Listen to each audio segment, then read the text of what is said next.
In behalf of Holy Cross of Nagunoy, we would like to thank you, sir.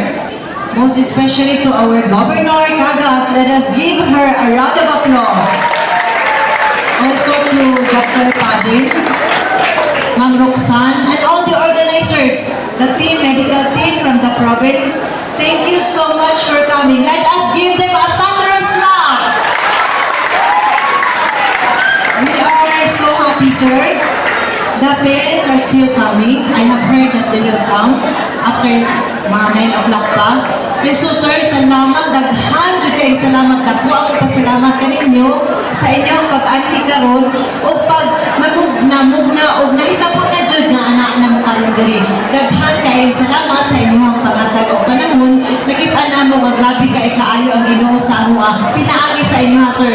Daghan kaayong salamat. And once again, I welcome you all to Holy Cross of Nagunoy.